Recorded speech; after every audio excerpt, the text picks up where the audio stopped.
and welcome to another video. My name is Iris and today I am once again channeling my inner YouTuber because we are going to be tier ranking the planets. Let's start with the rules. 1. We are only considering our own solar system, so that is 8 planets. We're not counting Pluto. I like Pluto a lot, but science has spoken. It's a dwarf planet, not an actual planet. So Pluto, for all its love and Disneyness, we will not count. I'm sorry, Pluto. I'm sorry. Rule number 2. There will be no bias. I am an Earth scientist! And that was pretty much all the rules. The most important thing, of course, is what are the tiers? Let me guide you through them. Put a lot of thought into this. Top tier, I would write a proposal about it. I like it so much, this planet, that I would happily spend a few years of my life doing research on it. Second tier, the yellow tier, the Goldilocks zone. Maybe you know this from the fairy tale, Goldilocks and the Three Bears. Maybe you know it from your Earth Science or Space class.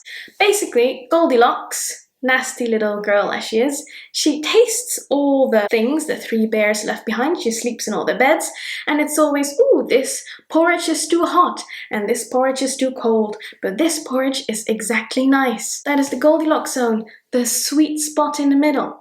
And it also relates to a space term, which is the habitable zone, where you have liquid water that can exist at the surface of a planet. So it means Venus is too hot, Mars is too cold, but Earth is in the sweet spot in between at the right distance from the sun, where you can have liquid water at the surface, which is an indicator for life. And then the red tier, burn in the sun. Now I'm aware of the fact that not all planets will burn in the sun once the sun burns. I'm not an astrophysicist. I'm not entirely sure what happens when the sun becomes old. If you know, enlighten me, please. But I do have the impression that it will burn some of the planets. Not all of them, but these are the planets I would recommend, as it were, to the sun to be burned. Okay, so that's basically the setup. We have 3 tiers, we have 8 planets. Where do they all rank? Let's just start with Mercury, closest to the sun. I think I'm going to put it in the Goldilocks zone. It is a terrestrial planet. There's 4 terrestrial planets: Mercury, Venus, Earth, and Mars. And then there's also gas giants, the other 4 planets, which are Jupiter, Saturn, Neptune, and Uranus. The reason they are different is because of their different distances from the sun. There's more rocks near to the sun, so the rocky planets or the terrestrial planets are near to the sun, and the gas giants are giant and made up of gas instead of rocks, and they're a bit further away from the sun. As I said, there will be no bias, but I know nothing about gas giants, so unlikely to write a proposal about that. Anyway, Mercury is one of the rocky planets. In very broad terms, we would assume it kind of behaves similarly to the Earth, but it's closest to the sun, so it's freaking hot there. And apart from the fact that it's really hot, I don't know anything about Mercury. Mercury can be in the Goldilocks zone. Then, Mars. Nice planet. Lots of missions on Mars that provide very nice data sets about Mars. There's a seismometer on Mars. Oh my god, this is so cool. So yes, Mars. Very cold there. People are very excited about the possibility of there having been life. Would I consider writing a proposal about Mars? Yeah, I think I would. If I got someone I could talk to about the different data sets and how to interpret them. If you know anything about the data sets on Mars, talk to me.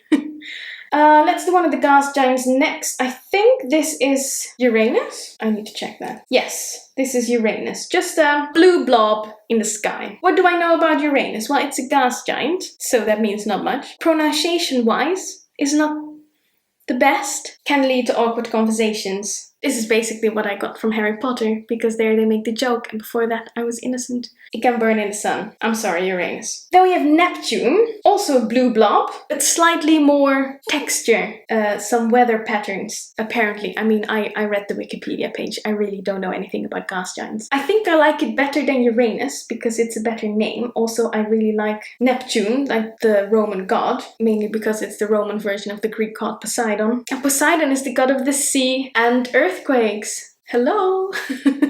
I do that! So I like Neptune, but like not enough. It can burn after Uranus, so I like it better. Yeah, this makes sense. Next one, Venus. My baby! I like Venus a lot.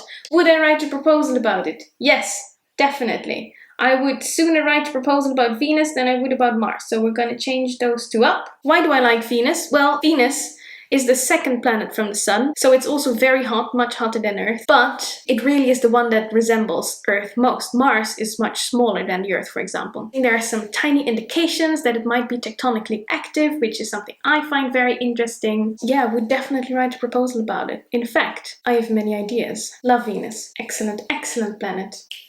10 out of 10. Saturn. Saturn is pretty cool, right? It has rings. Although, turns out, all the gas giants, so Jupiter, Saturn, Neptune, and Uranus, have some kind of planetary ring around them, or multiple one of those. Just with Saturn, they're the clearest and you can see them best. So, do I like Saturn? I mean, yeah. Don't know much about the rings. I mean, they look cool, but I'll have it burn in the sun. I don't care for it much. I like it better than Uranus. I think I'm gonna put it there in the middle, just because Neptune has the link to Poseidon and earthquakes.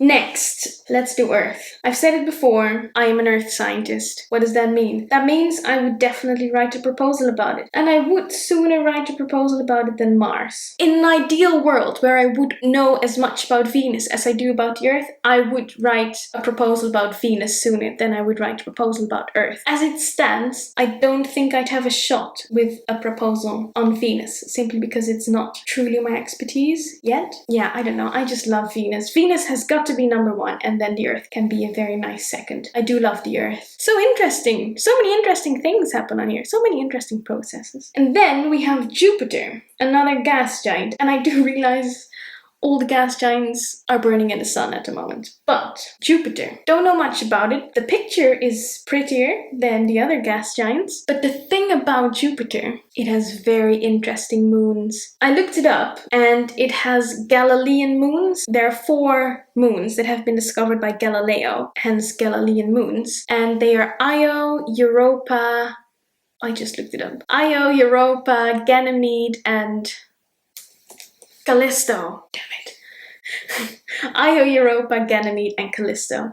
And these moons are rocky, like the Earth and Venus and Mars and Mercury, which means that these moons are actually very interesting.